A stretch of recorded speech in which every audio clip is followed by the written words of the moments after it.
नमस्कार, आपके साथ मैं रीना झा बालियान। बिहार में बीजेपी और जेडीयू के बीच सब कुछ ठीक ठाक नहीं चल रहा है और इसका उदाहरण है बीते कई दिनों से सियासी दलों के बीच चल रही एक्टिविटीज। और अब तो मुख्यमंत्री नीतीश कुमार ने एक ऐसा फैसला ले लिया है जिसने बीजेपी की भुएं और चढ़ा दी है।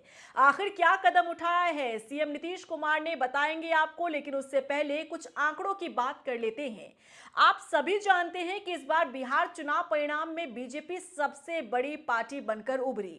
89 सीटों ने राज्य में बीजेपी को और मजबूती देने का काम किया। अब इन आंकड़ों का खेल सिर्फ यहीं तक सीमित नहीं है, बल्कि जब विभागों का बंटवारा हुआ तब भी मलाईदार विभाग बीजेपी के खाते में गए। 45 विभागों को आधा आधा बांटा गया बीजेपी और जेडीयू के बीच, लेकिन जो कुछ विभाग बाकी बचे थे वो छोटे दलों को दे दिए गए जो सहयोगी दल थे। लेकिन अब जो फैसला मुख्यमंत्री नीतीश कुमार ने लिया है ना, उससे सम्राट चौधरी खुश नजर नहीं आ रहे हैं।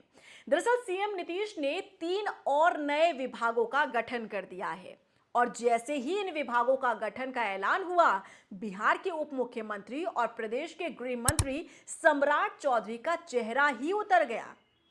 ये तस्वीर देखिए, ये उसी दौरान की तस्वीर है। सम्राट चौधरी का ये चेहरा बहुत कुछ कहता है। इस दौरान उनके मन में क्या चल रहा था इसका भी विश्लेषण करेंगे, लेकिन विभाग की बात करें तो पहले से ही देखिए बिहार में 45 विभाग हैं और अब सीएम नीतीश ने 3 और विभागों का गठन कर दिया है। इसके साथ ही अब राज्य में कुल 48 विभाग हो गए हैं। सरकार का ये कहना है कि ये फैसला युवाओं के भविष्य को संवारने, शिक्षा के स्तर को सुधारने और राज्य में हवाई कनेक्टिविटी के विस्तार को देने के उद्देश्य से लिया गया फैसला है। लेकिन इसके पीछे का माइंड गेम आपको समझना होगा। देखिए, नीतीश कुमार अपने कोटे के नेताओं को इन विभागों की जिम्मेदारी देना चाहते हैं, क्योंकि बिहार की सियासत के माहिर खिलाड़ी नीतीश कुमार को अब ये लगने लगा है कि जेडीयू के कंधे पर चढ़कर बीजेपी बिहार में अपना किला खड़ा करने की जुगत में है और जेडीयू ऐसा किसी भी सूरत में होने देना नहीं चाहती। पहले से ही बीजेपी के पास मजबूत और मलाईदार विभाग की जिम्मेदारी है और बीजेपी बिहार में बड़ी पार्टी होने का फायदा कैसे उठा रही है, इसका अंदाजा आप इस बात से लगा सकते हैं कि अमूमन गृह विभाग मुख्यमंत्री के पास ही रहता है। बिहार में भी यही परंपरा अब तक चलती आई, लेकिन इस बिहार चुनाव में यह सिलसिला टूटा और सबसे बड़ी पार्टी बनी बीजेपी की झोली में यह मजबूत विभाग चला गया। और देखिए, बीजेपी का पिछला रिकॉर्ड भी ये कहता है कि जिस किसी राज्य में बीजेपी ने ऑपरेशन लोटस चलाया, जहां पर अपना कब्जा जमाने की कोशिश की, वहां बीजेपी ने अपने पैर जमाने के लिए सबसे पहले गृह विभाग पर ही कब्जा जमाया। महाराष्ट्र हो या फिर बिहार, सेम फॉर्मेट ही आपको देखने के लिए मिल जाएगा। ऐसे में कहना गलत नहीं होगा कि बिहार में बीजेपी कुछ बड़ा करने का प्लान तैयार कर चुकी है, लेकिन सियासत के माहिर और धुरंधर खिलाड़ी नीतीश कुमार बीजेपी को अपने मंसूबों में कामयाब होने नहीं देंगे।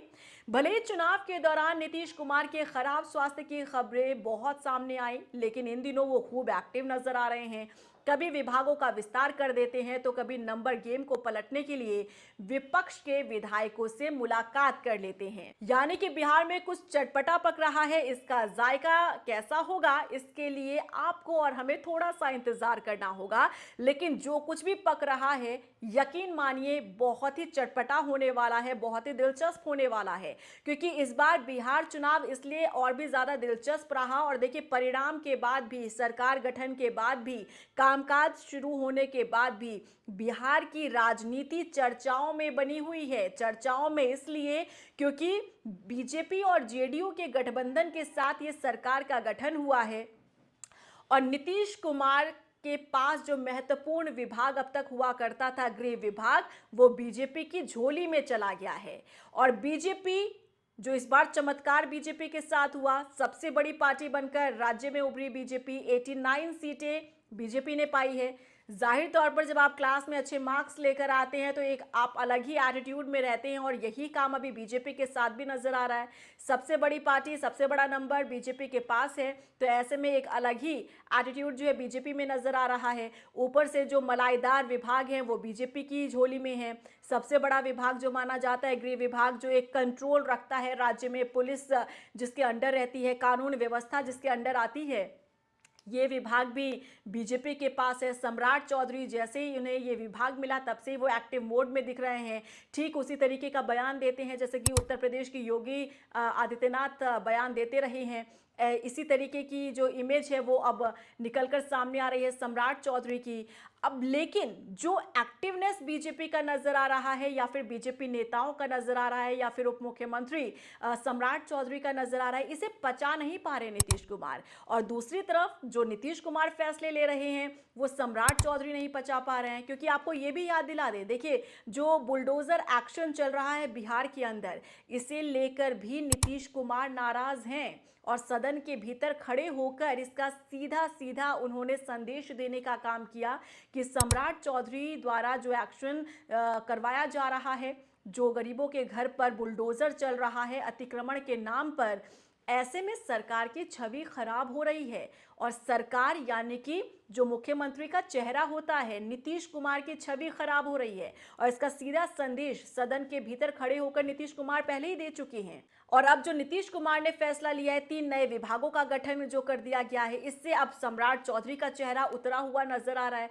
यानी कि साथ में तो इन्होंने चुनाव में आकर खेला, लेकिन अब जब सरकार चलाने का मौका आया है तब इनकी राहें अलग अलग नजर आ रही है। बीजेपी बड़ी पार्टी होने का फायदा उठाना चाहती है और इतनी मुश्किल से जब इतनी बड़ी संख्या मिली है, ये आंकड़ा छुआ है बीजेपी ने, तो किसी सूरत में इससे नीचे नहीं गिरना चाहती। और यही कारण है कि बीजेपी इसका पूरी तरह से फायदा उठाना चाहती है और अपनी मनमानी चलाना चाहती है। तो वहीं दूसरी तरफ नीतीश कुमार ऐसा होने नहीं देना चाहते, क्योंकि बिहार सरकार यानी कि नीतीश कुमार 20 सालों से वो सत्ता संभाल रहे हैं। और ऐसे में अगर कोई नया आकर कहेगा कि मैं ही हीरो हूं, तो भला ये कैसे कोई पचा सकता है। तो यही खेल फिलहाल अभी बिहार में चल रहा है और तभी हम कह रहे हैं कि बिहार में कुछ चटपटा पक रहा है। इसका जायका क्या होगा, कैसा होगा, सब कुछ आपको बताएंगे।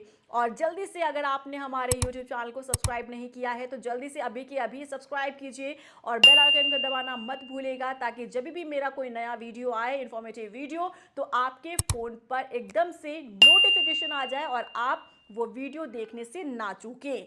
अगर आप बिहार से हैं कमेंट सेक्शन में भी बताइएगा और जो कुछ बिहार में चल रहा है उस पर आपका क्या कहना है, क्या रिएक्शन है, इसे लेकर भी आप अपना रिएक्शन दीजिएगा। कमेंट सेक्शन में जाइएगा और हर रोज़ इसी तरीके से आइए, वीडियोस देखिए, बिहार की सियासत को समझिए, जानिए और क्या चल रहा है बिहार में ये समझने की कोशिश कीजिए। मुझे दीजिए इजाज़त, नमस्कार।